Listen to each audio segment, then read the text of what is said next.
ပရိသတ်ရဲ့ကံဆိုတဲ့အလုပ်တွေဖြစ်ပေါ်ခြင်းရဲ့အကြောင်းတရားတစ်ခုက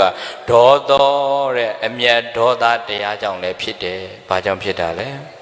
။ဒေါသတွေကြောင့်ဖြစ်ရတာဗျာ။သူကြောင့်ငါကြောင့်မဟုတ်စိတ်ဆိုးတာအိုးအမျက်ထွက်တာမကျေနပ်တာတွေကပရိသတ်သူကြောင့်လားကိုယ်ဒေါသကြောင့်ဖြစ်တာလား။ကိုယ်ဒေါသကြောင့်ဖြစ်တယ်ဆိုတော့ခံစားရတော့ဘယ်သူကခံစားကိုယ်စဲခံစားရမှာနော်ကိုယ်ပဲခံစားရမယ်ဆိုတော့အဲ့ဒီခံစားရယူဘာဖြစ်လို့ယူနေမှာလဲကိုယ်ပဲစလျှော့ပေါ့လျှော့တင်လားမလျှော့တင်ဘူးလားပြောတာပြိဿလျှော့တဲ့သူကများလားမလျှော့တဲ့သူကများလား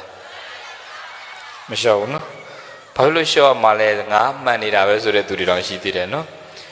ငါကမှန်နေတာပဲငါကဘာဖြစ်လို့လျှော့ရမှာလဲဆိုတဲ့သူတွေရှိတယ်မယုံရင်စဉ်းစားကြည့်ပရိသတ်ရဲ့အဲ့ဒီငါကမှန်နေလို့ငါမလျှော့ဘူးဆိုရင်ရောဘယ်သူခံစားရလဲကိုယ်ပဲခံစားရတာနော်ကိုယ်လည်းမှန်သေးတယ်ကိုယ်လည်းခံစားရတယ်ဆိုတော့ဟိုအစင်တန်လားမတန်ဘူးလားပရိသတ်မှန်လဲမှန်သေးတယ်ခံလဲခံစားရတယ်ဆိုတော့အဲ့ဒါလေအမှန်တရားကြောင့်ခံစားရတာမဟုတ်ဘူးမှန်ထားလို့ခံစားရတာဘာကြောင့်ခံစားရလဲငါမှန်နေတာပဲငါကဘာဖြစ်လို့လျှော့ရမှာလဲဆိုရင်အဲ့ဒီမာနကကိုယ်ခံစားရတာမှန်လဲမှန်သေးတယ်ခံလဲခံစားရတယ်ဆိုတော့သိတော့သဘောမကြောက်ပြိဿငါမှန်ရင်လဲငါပဲလျှော့ရမှာမှန်ရင်လေမှန်နဲ့မဖြေရှင်းနဲ့မှန်ရင်ဉာဏ်နဲ့ဖြေရှင်းမှန်ရင်ဘာဖြေရှင်းမလဲအမှန်တရားဆိုတာပြိဿရဲ့လေမှန်တိုင်းလဲပြောလို့ရတာမဟုတ်ဘူးမြတ်စွာဘုရားကကာလန္တေတံအကန္တနံနဲ့အမှန်တရားပင်ဖြစ်လင်းကစားပရိသတ်မှန်သည့်တရားဖြစ်တော်ညာလေကာလတေတာပုဂ္ဂလကိုကြည်ပြီးတော့မှပြောရတယ်တဲ့ကာလတေတာပုဂ္ဂလမရှိသေးရင်လေအမှန်တရားပြောပေမဲ့တက်ရောက်မှုမရှိဘူးတခါကျငါမှန်နေတာပဲဆိုပြီးဇွတ်ပြောတာနဲ့သာသမီနဲ့အဖေနဲ့ကြည်အဖေကဒေါသထွက်နေတယ်မှန်တာကတော့သာသမီကမှန်တာပဲအဲ့ဒီအချိန်မှာအဖေကိုကျွန်တော်မှန်တယ်ဘာညာဆိုသားကမခံမရနိုင်ပြီးသွားပြောရိုက်တောင်ခံအောင်မယ်ပရိသတ်ရဲ့ကာလရဲ့ဒေသရဲ့ပုဂ္ဂလရဲ့ကြည်ပြီးတော့မှအမှန်တရားဆိုတာလက်ခံနိုင်စွမ်းရှိတယ်တဲ့အချိန်နေရာလေးကြည်ရတယ်ကာလလေးကြည်ရတယ်ပြောတဲ့နေရာဆိုတာသိရမယ်ပုဂ္ဂလဆိုတာလေကိုပြောတာကိုလက်ခံနိုင်တဲ့အချိန်ဖြစ်ပြီလားဒီအချက်၃ချက်ညီမှလည်းပဲအမှန်တရားကိုလက်ခံနိုင်တယ်နော်အဲ့တော့မှန်ရင်မှန်နဲ့မဖြေရှင်းရဘူးမှန်ရင်ဉာဏ်နဲ့ဖြေရှင်းရတယ်အချိန်လေးကြည့်ပြီးတော့သားတို့သမီးတို့ကိုမှန်တယ်ထင်ပေမဲ့လည်းစွတ်ပြောလို့မရဘူးအဖေတို့အမေတို့ရဲ့အခြေအနေကြည့်ပြောလို့အဆင်ပြေပြီလားသူတို့ဒေါသထွက်နေချိန်မပြောနဲ့ဘူးရိုက်ရင်ရိုက်ပါသေးတယ်အဲ့ချိန်မှာပြန်ပြောရင်တော့ကိုယ်ဝိုင်းထုတော့မှာဒေါသဆိုတာစွပြီးရင်ကြွတာနော်ဒေါသစွပြီးရင်ကြွလားမကြွဘူးလားဒေါသကလေဒေါသောဝသမုဒ္ဓပေတိတဲ့မြတ်စွာဘုရားကဒေါသတရားကဒေါသောဝဒေါသကိုပဲသမုဒ္ဓပေတိဖြစ်စေတယ်တဲ့ဒေါသကဒေါသကိုပဲဖြစ်စေတယ်တဲ့ဒေါသောအဒေါသောဝနသမုဒ္ဒေတိတဲ့ဒေါသတရားကအဒေါသဆိုတဲ့အမျက်မထွက်ခြင်းကိုဖြစ်စေခြင်းအကြောင်းမရှိဒေါသကဒေါသကိုပဲဖြစ်စေတာဆိုတော့အဲ့ဒီဒေါသတွေထွက်နေတဲ့အချိန်စိတ်ဆိုးစိတ်တူဖြစ်နေတဲ့အချိန်မှာလေအကောင်းဆုံးကတော့ဘယ်သူကိုမှဘာမှပြန်မပြောနိုင်မဲ့ကိုယ့်ဟာကိုယ်လေကိုယ်ဒေါသကိုမြင်အောင်ကြည့်လိုက်ငါဤစိတ်တွင်ဒေါသဝင်လာဒေါသအနိုင်ရအောင်ဒေါသကင်းစင်ဖယားရှင်အားငါလင်ဖူးမြောပါ၏ဖယားရှင်ကိုအာယုံပြုလိုက်ကိုမြန်ဒေါသတွေအာကြီးနေဒေါသမရှိတဲ့မြတ်စွာဘုရားကိုအာယုံပြုလိုက်ကိုမှလောဘတွေကြောင့်ပူရင်လေလောဘကင်းတဲ့ဖယားရှင်ကိုအာယုံနာပြုလိုက်ပြိတဲ့နည်းနည်းတော့ကြာသွားမှာပဲအဲ့ဒါတတိရှိဖို့လိုလားမလိုဘူးလားတတိမကတ်လို့ကတော့ကိုထွက်နေတဲ့ဒေါသသိဖို့မသိတော့ဘုန်းကြီးတို့ကဒေါသကြီးတယ်ပွင့်လင်းပြောရင်စိတ်တိုင်းမကြတယ်တော်တော်များတယ်အရင်တုန်းကပြောတော့ကိုယ်စိတ်တိုင်းကြကြီးပဲဖြစ်စေချင်တာတခါခါကျတော့ကိုကလည်းပဲပြိဿရေဘုန်းကြီးတို့ကစနစ်တကျလှုပ်တတ်တဲ့အလေးကျင့်နေဆိုတော့တပည့်တွေကိုခိုင်းလိုက်တဲ့စီစနစ်မကြရင်စိတ်ကတိုးပြန်ရောတခါကိုယ်တိုင်လိုက်လို့ကတော့အသေးပွဲအစားကိုလိုက်လို့ကတော့ကိုပဲပင်ပန်းတယ်ပင်ပန်းတော့သူတို့ကိုပို့ပြီးတော့စိတ်တွေတိုးရောနော်အဲ့တော့တခါလာကျောင်းမှာပွဲတပွဲလို့တော့ကိုရင်လေးတပည့်တစ်ပါးခိုင်းတာအစင်မပြေတော့ဘုန်းကြီးစိတ်တွေတိုးပြီးတော့သူ့ကိုစူနေတဲ့အချိန်တခါကြီးတယောက်ကကျောင်းပေါ်ရောက်လာတော့သူကခြေနေကြည့်ပြီးတော့ဘုန်းကြီးစူပြီးတော့နောက်မှထိုင်တဲ့အချိန်ကျတော့မှသူကရှောက်တယ်ရှင်မယားတဲ့ကိုယ်တရားပြန်ပြနော်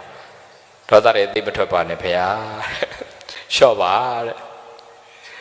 အရှင်ဘုရားလောက်မတော်လို့အရှင်ဘုရားတပည့်ဖြစ်နေတာပေါ့တဲ့ရှင်ဘုရားတဲ့တော်ရင်အရှင်ဘုရားဆရာဖြစ်မှာပေါ့သဘောပေါက်ပါဟထိသွားတာသူစကားနော်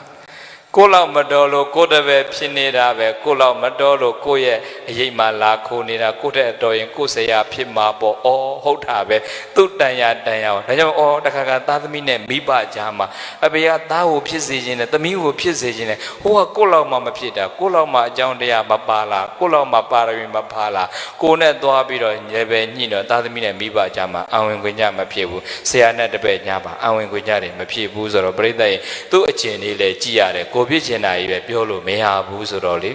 ကိုနိုင်တဲ့ဟာလေသူအားတန်ရလေးပဲကြည်ရနောက်တော့ဘုန်းကြီးကသဘောပေါက်သွားဩငါလျှော့ရမှာနော်ငါလျှော့ရမှာ तू ကဒီလောက်ပဲလုံနိုင်တာ तू လုံနိုင်တာလေးပဲငါခိုင်းတော့မယ်ဆိုပြီးတော့သူ့ရဲ့အားတာချက်လေးကိုဘုန်းကြီးခိုင်းလိုက်တော့ तू လည်း तू အားတာလေးလောက်ရတဲ့အခါကျ तू လည်းအစဉ်ပြေတယ်ကိုလည်းအစဉ်ပြေတယ်ဆိုတော့ပြိဿရဲ့သူ့ဟာနဲ့ तू နေရနဲ့လူမှန်နေရမှန်ဆိုရင်အဲ့ဒါပြောတာဗာမှန်တာတော့အလုတ်တခုပဲအလုတ်ပဲလို့လူမှန်နေရမှန်ဖြစ်မှာအောင်မြင်မှုရတဲ့ပြိဿလူမှန်နေရမှန်မဖြစ်ရင်အစဉ်ပြေပါမလားဘုန်းကြီးတို့တိုင်းပြည်မှာအဲ့ဒါတွေတော်တော်များခဲ့တယ်နော်လူမှန်နေရမှန်ဖြစ်ခဲ့လားမဖြစ်ခဲ့တော့အိုး तू အားတာရမဟုတ်ဘဲနဲ့သူ့နေရာနဲ့မကိုက်မဲ့နေရာတွေလူကြီးတွေတော်လို့အဲ့ဒါတွေပြဿနာတွေတက်လူမှန်နေရမှန်မဟုတ်တော့တိုင်းပြည်ကအလုံးလို့တဲ့အခါမှလည်းအစင်မပြေတိုင်းပြည်ကချွတ်ချုံကြစီးပွားရေးတွေအစင်မပြေတော့လူတွေမှာဒေါသတွေပိုကြီးတယ်ဒေါသတွေကြီးတော့အစင်မပြေမှုတွေများတော့မေတ္တာပို့တာများလားဆဲတဲ့သူများလားသာကနာလို့ပြောသူလူရှင်တော်တွေပြောသူဗမာပြည်မင်းတို့ဗမာပြည်ဘာလို့ဆင်းရဲတာလဲဆိုတော့ဆဲရင်နဲ့ဆင်းရဲသွားကြတာနော်ဘာလို့ဆင်းရဲတာလဲဆိုတော့ဆဲရင်နဲ့ဆင်းရဲသွားကြတာပဲမကျေနပ်ချက်တွေအယမ်းများတော့ပြိဿသူ့ကိုလည်းမကျေနပ်ကိုယ်ကိုလည်းမကျေနပ်မကျေနပ်ချက်တွေကဒေါသတွေပဲမဟုတ်ဘူးလားဒေါသတွေထွက်လာပြီဆိုရင်အဲ့ဒီဒေါသကဖြစ်တာကတော့သူများကိုဖြစ်တာပဲပူတော့ဘယ်သူကပူလဲဖြစ်တာကတော့သူများကိုဖြစ်တာပဲခံစားတော့ဘယ်သူကခံစားရလဲ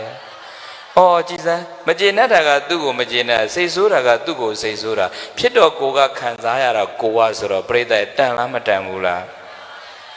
မတန်ဘူးဆိုတော့မစိုးဘူးလားဆိုတော့ဆိုးတာပဲမကျေနပ်ချက်တွေကသူများတွေတော့ပုံချနေတဲ့အခါကျတော့ပြိဿကိုအပြစ်ကိုမြင်တဲ့သူကများလားမမြင်တဲ့သူကများလား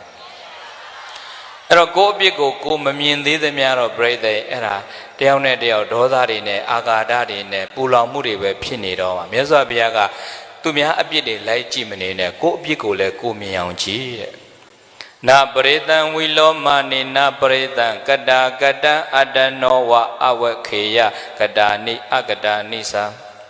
ပရိသံသူတစ်ပါးတို့ဤဝိလောမနိအပြစ်အနာအစာတွေကိုနဝိလောမနိလိုက်မကြည့်ပါနဲ့ပရိသံသူတစ်ပါးတို့ကတာကတံကောင်းမှုကောင်းမကောင်းမှုပြုမပြုကိုနာအဝခေယလိုက်ပြီးတော့ကြည်မနေပါနဲ့အတ္တနောဝမိမိသာလျင်ကတာနိအကတာနိကောင်းတာမကောင်းတာပြုမပြုကိုဝခေယကြည့်ရှုရမယ်ပရိသံသူတစ်ပါးတို့ဤဝီလောမနိအပြစ်အနာစာတို့ကိုနာအဝခေယလိုက်ပြီးတော့ကြည်မနေပါနဲ့တဲ့သူများတွေကိုလိုက်ကြည့်နေပရိသတ်ရေကို့မှာကုသိုလ်ဖြစ်တာများလားအကုသိုလ်ဖြစ်တာများလားသူများကိုကြည့်နေတော့အကုသိုလ်ပဲဖြစ်တာရောက်ဆင်ခြင်မဲ့ဆိုရင်သူများမကြည့်ပဲနဲ့ကိုယ့်ကိုယ်ကြည့်ရင်လေအကုသိုလ်မဖြစ်တော့ကိုယ့်ကိုယ်ကြည့်ရင်ကုသိုလ်ဖြစ်တယ်သူများကိုကြည့်ရင်အကုသိုလ်ဖြစ်တယ်အခုတော့တော်တော်များများကသူများကိုပဲကြည့်တယ်ဝတ္တာစားတာလည်းသူများပဲကြည့်တယ်နေတာထိုင်တာလည်းသူများပဲကြည့်တယ်ပြောတာဆိုတာလည်းသူများပဲကြည့်တယ်မိန်းကလေးတွေဆိုပိုးဆိုဟိုကောင်မတွေ့ပါကြည့်ပါလားဘာဖြစ်တယ်ညာပေးတယ်ဆိုအပြစ်တွေပြောသူများလက်ညှိုးထိုးသူများလက်ညှိုးတစ်ချောင်းထိုးတော့ကိုယ်ဘယ်နှချောင်းပြန်ထိုးဒီချောင်းတော့ထိုးတယ်နော်အဲ့တော့ဒီလိုမထိုးနဲ့ပေါ့ဒီလိုထိုးပေါ့နော်လက်ညှိုးနဲ့မထိုးနဲ့လက်ဝါးနဲ့ထိုးကြအကုန်လုံးဒါထိုးလိုက်ပြီတော့နော်သူတစ်ပါးတွေရဲ့အပြစ်တွေကိုလိုက်ကြည့်နေရင်ကိုယ်မှာကုသိုလ်ဖြစ်လားအကုသိုလ်ဖြစ်လားအဲ့တော့သူများကိုကြည့်မဲ့စားကိုယ့်ကိုဆင်ခြင်လေငါကတော့ဘလောက်ကောင်းနေပြီလဲငါကတော့ဘလောက်တော်နေပြီလဲငါကတော့ဘလောက်ပြည့်စုံနေပြီလဲအဲ့လိုမျိုးလေးတွေးလိုက်လို့ရှိရင်သူ့အပေါ်မှာဖြစ်နေတာလေးဖြေလို့ရတာပေါ့ ပြိတ္တအဲ့လိုမှမလုံနိုင်တော့အစင်ကိုမပြေတာဒါကြောင့်ဘုန်းကြီးကကိုတွေ့အော်ငါပဲစလျှော့ရတော့တာလို့ကိုလျှော့တော့ကိုပေါ့တာပေါ့တေးကြတာကတော့လေသူတို့ဘက်ကဘလို့ပဲဖြစ်ဖြစ်ကိုဘက်ကလျှော့ရင်တေးကြတာကတော့ကိုအရင်ပေါ့တာပဲကိုလျှော့ခြင်းကိုပေါ့ပေါ့ကိုပေါ့ခြင်းကိုလျှော့ပေါ့သူငါလျှော့ရတဲ့နဲ့သူမလျှော့ဘူးဆိုရင်ဘယ်လိုလုပ်မလဲသူမလျှော့ရင်သူခံစားပေါ့ဟုတ်ဘူးလားသူမလျှော့တာသူကိစ္စကိုကိစ္စကိုလျှော့ဖို့အရေးကြီးတာပေါ့ကိုလျှော့ရတဲ့နဲ့သူမလျှော့တာတော့သူကိစ္စသူအကြောင်းတရားနဲ့သူအကျိုးတရားဖြစ်မှာပေါ့သူအကျိုးတရားကိုအစိုးမများဖို့ကိုကြိုးစားရမှာပေါ့ဟုတ်ပြီလားပရိသံသူတစ်ပါးတို့ဝီလောမနေအပြစ်တွေကိုပဲနာအဝက်ခေယလိုက်ပြီးတော့ကြည်မနေပါနဲ့အတနောဝမိမိသားလင်ကတာနိအကတာနိကောင်းမကောင်းကိုအဝက်ခေယကြည့်ရှုဆင်ခြင်ရမယ်တဲ့ကိုဆင်ခြင်နိုင်ရင်လေပရိသတ်ရဲ့ကိုအပြစ်တွေကတတ်တာတယ်ကိုမဆင်ခြင်နိုင်မဲ့နဲ့သူများကိုလိုက်ကြည့်နေတယ်များအပြစ်အနာစာတွေရှိနေမှာပဲဆိုတော့ဒေါသဆိုတဲ့အပြစ်တွေအကြောင်းတရားကလည်းပဲလူတွေရဲ့လှုပ်ဆောင်ချက်ကံတရားတွေကိုဖြစ်နေတာဆိုတော့တယောက်နဲ့တယောက်ယံဖြစ်တယ်ဆိုရင်ပရိသတ်ရေဒီလူတွေဆိုးတယ်လို့မြင်ရမှာလားသူတို့ဒေါသကြောင့်ဖြစ်တယ်လို့မြင်ရမှာလားသူတို့ကြောင့်မဟုတ်ဘူးဒေါသတွေကြောင့်ဖြစ်တာနင်သိစိတ်ဆိုနေပါလားလို့သူ့ကိုအဲ့လိုအပြစ်မြင်နေမဲ့စားဒေါသတွေကြောင့်ဖြစ်လိုက်တာအဲ့ဒေါသလေးကိုလျှော့ချနေပေါ့သွားတာပေါ့အကြောင်းတရားကရှိလားမရှိဘူးလားပရိသတ်အကြောင်းတရားရှိလို့ဖြစ်တာပါအကြောင်းတရားမရှိရင်အဲ့ဒါတွေဖြစ်ကိုမဖြစ်တော့ဘူးဒေါသောနိဒာနံကမ္မနံသမုဒ္ဒယာယဒေါသောအမျက်ဒေါသဆိုတဲ့ဒေါသတရားကအမျက်ဆိုတဲ့အမျက်ထွက်ခြင်းဆိုတဲ့ဒေါသတရားကကမ္မနံဝိကိုလဲစေတဲ့ကံတရားတွေကိုသမုဒ္ဒယာယဖြစ်ပေါ်ခြင်းရဲ့နိဒာနံအကြောင်းတရားတစ်ခုပါပဲရဲ့လို့ဘဂဝါဘုန်းတော်6ပါးသခင်ဘုရားရှင်ကိုယ်တော်မြတ်ကြီးသည်အဝေါစာကရုဏာရှိတာပညာအဖြင့်ကောင်းစွာမသွေမိန်ကြတော်မူခဲ့ပါပေသတည်း